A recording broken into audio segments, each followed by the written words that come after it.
लोहा तालुक्यातील मी असेल आमचे छोटे बंधू विजय धोंडगे, प्रताप धोंडगे, संदीप धोंडगे आणि या मतदारसंघामध्ये गेल्या 25 वर्षापासून काम करणारे सर्व कार्यकर्ते नेते यांच्या प्रवेश सोहळ्यानिमित्त उपस्थित असलेले भारतीय जनता पार्टीचे नांदेड जिल्ह्याचे अध्यक्ष आमचे मित्र आदरणीय संतोषरावजी हंबर्डे, या सोहळ्याला उपस्थित असलेले आदरणीय माजी आमदार आमचे मार्गदर्शक अमरभाऊ राजूरकर, प्रदेश भाजपाचे देदारभाऊ राठोड, पेरू शंकर बिरोई, आदरणीय तुकारामजी वाळकर, देदास महाराज गीते, कंधारचे तालुक्याचे प्रभारी अध्यक्ष ज्यांनी या कार्यक्रमाला सुरुवातीपासून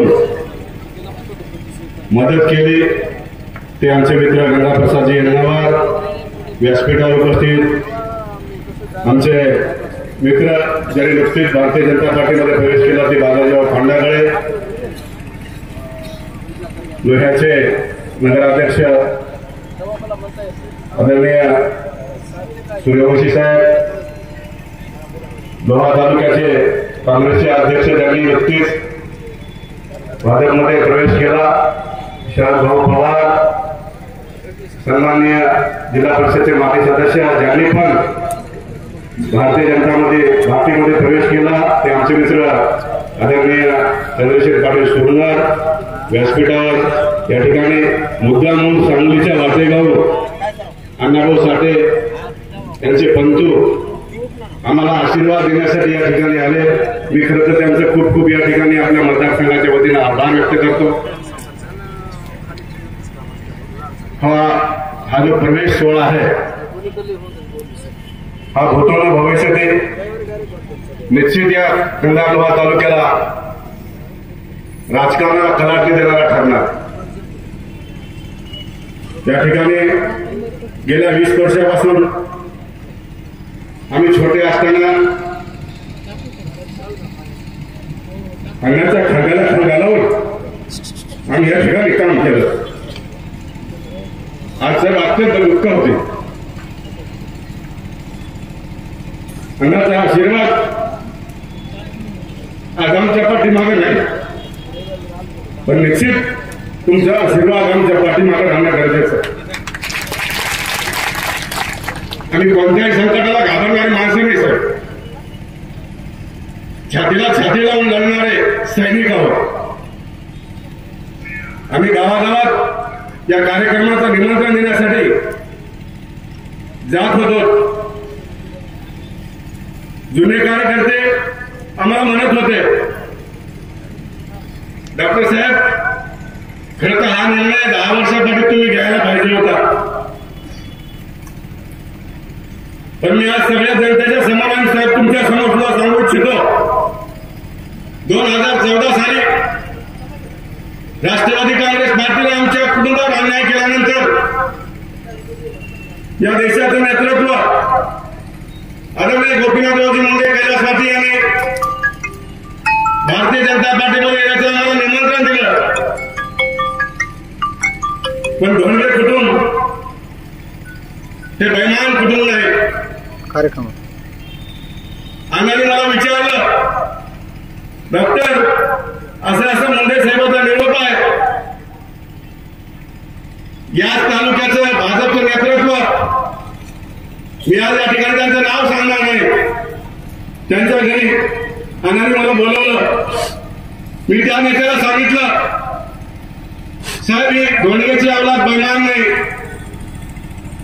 या महाराष्ट्राचं नेतृत्व, या जिल्ह्याचं नेतृत्व ज्यांनी 2009च्या निवडणुकीमध्ये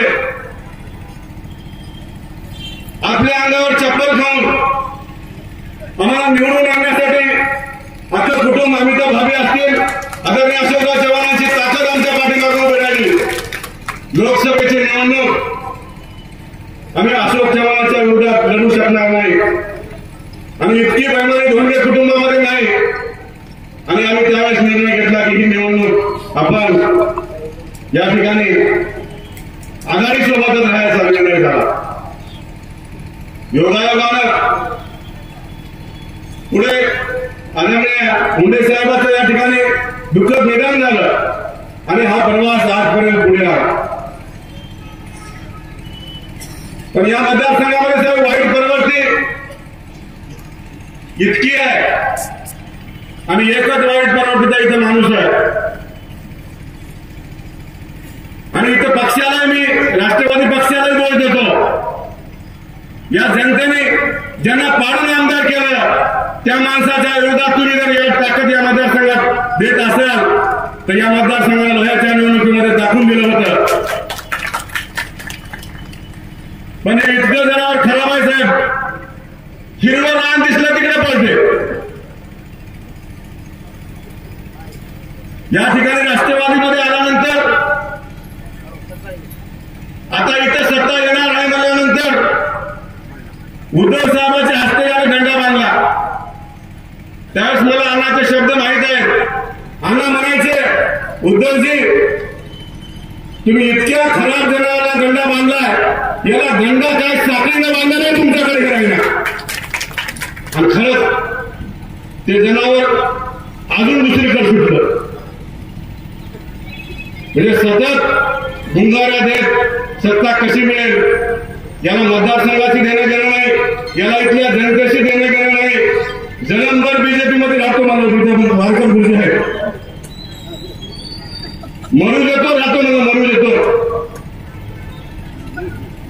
पण मी या ठिकाणी या सर्व जनतेच्या साक्षीने तुम्हाला शब्द देऊ इच्छितो. या मतदारसंघामध्ये ही जे पैशाची वाईट प्रवृत्ती लागली आहे, दारूची वाईट प्रवृत्ती लागलेली आहे, हे मतदारसंघाला कीड लागलेली आहे. शेवटचे 5 दिवस या निवडणुकीमध्ये या मतदारसंघातील मतदाराला भरून आपली मताची झोळी बांधण्याचं काम